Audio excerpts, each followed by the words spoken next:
Final, gol do Flaco Lopes, 1-0 para cima do Cruzeiro. Vamos com os lances aí. Eu pergunto para você, Bubu. 13 pontos para o Botafogo. É o Palmeiras, o anti-Botafogo? É aquele que ainda dá para acreditar que pode chegar? Eu acho que no momento não tem ninguém, digamos, anti-Botafogo. Tá. O Palmeiras tem a obrigação e vai fazer isso, vai tentar acumular o maior número de pontos possível no retorno para ver o que dá. Mas quando você tá com uma distância dessa, não dá pra você, não, vou brigar pra ser campeão. Você não pode falar isso. Que nem você tá jogando basquete, tá com 30 pontos atrás, você vai tentar tirar a diferença. Mas peraí, não existe uma cesta de 10 pontos. Não existe vitória que vale 10 pontos, entendeu? Que você vai tirar assim. Então Existe vitória que vale 6, não tem? Tem o tal do jogo de 6 pontos, que na verdade são 3 mesmo pra todo mundo, 3, né? É que você evita que o outro faça 3. E esse jogo é muito lá pra frente. E o Palmeiras, convenhamos, a preferência dele, o olhar dele maior, continua para Libertadores. Ele passou por um grande adversário, mais uma vez, que é o Galo. E, digamos assim, o chaveamento, todo respeito ao Pereirão, né? Eu ganhei uma simpatia e tô aqui dando todo o apoio ao Pereirão. Pra mim, você falou que é igual pra igual, que é o Pereirão. O Palmeiras, mais uma vez, ele vislumbra a possibilidade de uma final no Maracanã da Libertadores. E sem o Flamengo. Entre o Pereirão e a Pereirona, você prefere a Pereirona, né? O Pereirão, eu acho que é toda uma história bacana dessa Libertadores, né? A grande surpresa, a novidade e tal. Mas o Palmeiras, que passou a ser talvez o grande favorito para ganhar a Libertadores, ele vai mirar no torneio que é mais importante. E claro, vai esquecer o brasileiro? Não. Mas se tiver uma partida decisiva da Libertadores antes ou depois, possivelmente o Abel vai tirar o pé. Não, aqui vão abrir mão do brasileiro, né? Se não do campeonato inteiro, mas pelo menos de determinados jogos. Então eu acho que até isso ajuda o Botafogo.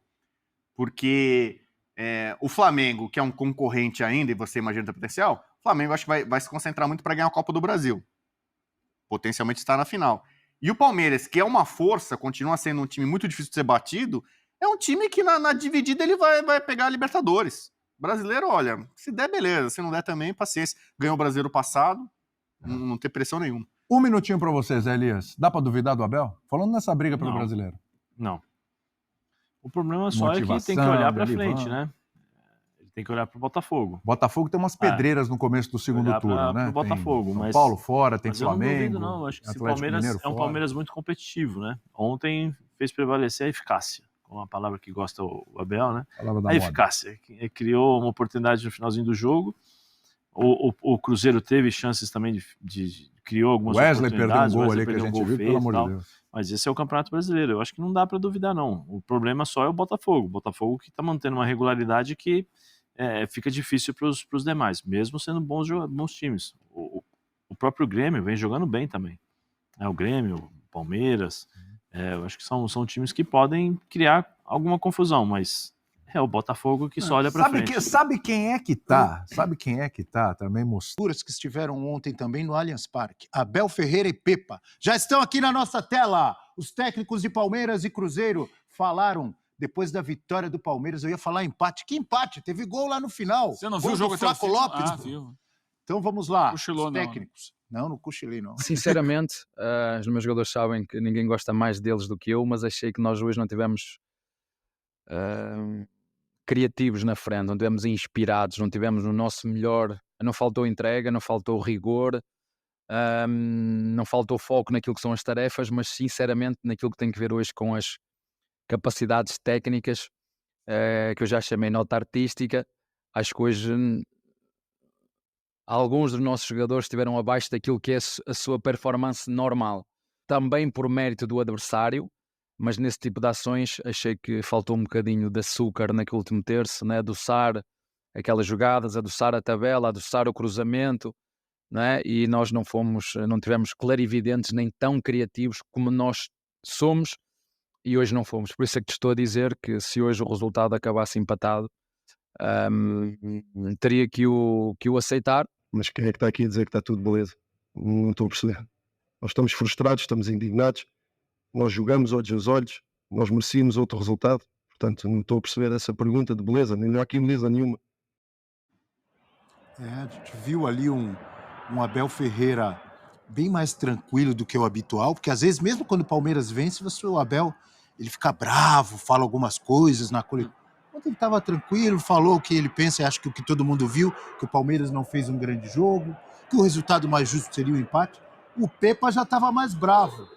E se eu fosse o técnico do Cruzeiro e visse o Wesley perdendo aquele gol, eu também ficaria bravo. Aquele gol perdido lembrou o velho e bom quem não faz, toma, André. De fato, o Cruzeiro teve as chances mais claras, né? Tanto que se você pensar na atuação dos goleiros, o Marcelo Lomba teve uma atuação muito mais destacada do que do Rafael. Pois é, e que passe do Lucas Silva, né? Sim. Até ontem não foi a atuação mais grandiosa desde o retorno dele, mas impressionante como evoluiu, tendo essa liberdade para jogar mais à frente e até acabou tendo mais depois da saída do Vital, né? A entrada do Felipe Machado e o Lucas Silva tendo um pouco mais de liberdade. Eu concordo muito com a visão do Abel, acho que ele foi muito sensato na análise do jogo. Foi um jogo bem equilibrado, o Cruzeiro tendo chances mais claras, acabando desperdiçando sobretudo com o Wesley. E o Palmeiras, no fim, faz valer uma coisa que ficou muito marcante durante muitos jogos do Abel. Mesmo quando ele não é brilhante, ele consegue fazer o resultado. E muito em cima da bola parada. E eu não tô falando só de uma. Teve a do Flaco Lopes, agora que determinou a vitória no último lance da partida, na falta do Veiga. Mas tiveram outras duas no segundo tempo, muito claras. E uma delas, o Arthur, que já tinha perdido muitos gols no jogo contra o Atlético Mineiro, voltou a desperdiçar uma chance. De fato, o ataque acho que deixou a desejar. O Rony também não teve teve uma atuação mais discreta. Eu gosto do Luiz Guilherme quando entra, para mim foi o cara mais insinuante do ataque. Que ele dá do campo de defesa espetacular. Foi o melhor jogador de ataque do Palmeiras e olha que ele entrou no segundo tempo. Então foi um Palmeiras que esteve abaixo dentro do que mostrou, mas é um time extremamente competitivo, extremamente competente e soube ganhar um jogo que o Cruzeiro também fez um jogo muito parelho. Palmeiras ontem sem algumas peças, né? O Arthur caiu de rendimento nos últimos jogos mesmo, né? Caiu. Mas lembrar que o Palmeiras jogou sem algumas peças. Não teve o Everton, não teve Piquerez, não teve Dudu. Lado esquerdo todo desfalcado. Então isso tem um impacto no equilíbrio do time, né? Mas ainda assim conseguiu a vitória. Acho que a vitória do Palmeiras teve também um dedo de mudança de estratégia do Abel. Porque ele sai do lugar comum dele quando tira o Zé Rafael para colocar o Flaco Lopes. Ele abre mão de um jogador que tem sido, né, o principal jogador de marcação da equipe para colocar mais um atacante. E ganha o jogo com um gol desse atacante. Mas bola parada, sim. Mas a bola parada acontece a partir do momento em que você consegue gerar mais volume ofensivo, né? Sofre a falta e a falta é batida para o gol.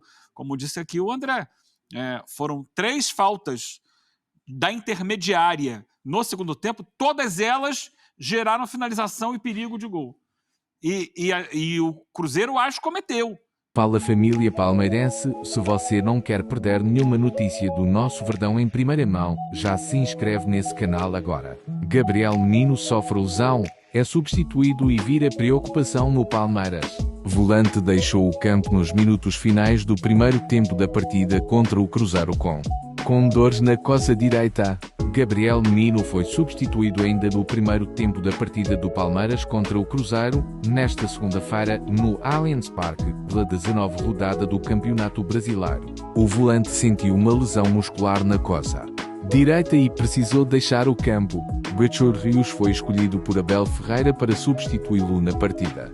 Gabriel Menino participou de 48 dos 50 jogos do Palmeiras na temporada até o momento. Foram 38 jogos como titular, 8 gols e 3 assistências no que tem sido o seu melhor desempenho pelo clube desde que subiu para o profissional. Fique atento, pois te atualizo a qualquer instante com notícias do nosso Verdão.